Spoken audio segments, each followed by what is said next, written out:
দীর্ঘ ৭ বছর পর দেখা হবে মা ও ছেলের। দীর্ঘ ৭.৫ বছর পর সম্মুখে দেখা হলো মা ও ছেলের।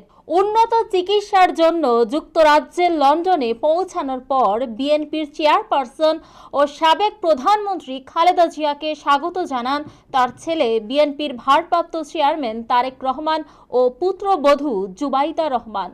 যুক্তরাজ্যের স্থানীয় সময় বুধবার সকাল ৯টা ৫ মিনিটে খালেদা জিয়াকে বহনকারী উড়োজাহাজটি লন্ডনের হিথ্রো বিমানবন্দরে অবতরণ করে।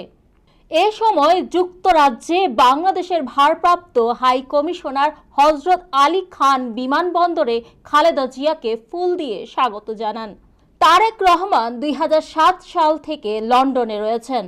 সর্বশেষ ২০১৭ সালের ১৫ জুলাই লন্ডন সফরে এসেছিলেন বিএনপি চেয়ারপারসন। এরপর তার আর কোনো বিদেশ সফর হয়নি। এই সময়ের মধ্যে তার সঙ্গে ছেলে তারেক রহমানেরও সরাসরি দেখা হয়নি।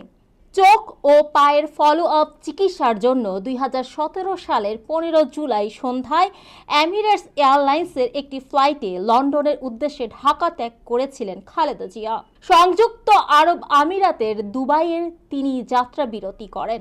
১৬ জুলাই বাংলাদেশ সময় দুপুর ১২টা ৫০ মিনিটের দিকে খালেদা জিয়া লন্ডনের হিথ্রো বিমানবন্দরে অবতরণ করেন।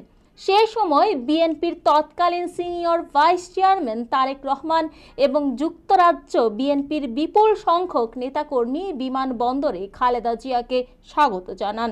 লন্ডনে সাক্ষাৎকালে খালেদা জিয়া ও তারেক রহমান উভয়ই আবেগাপ্লুত হয়ে পড়েন। তারেক রহমান তখন নিজের গাড়িতে করে মা খালেদা জিয়াকে গন্তব্যে নিয়ে যান।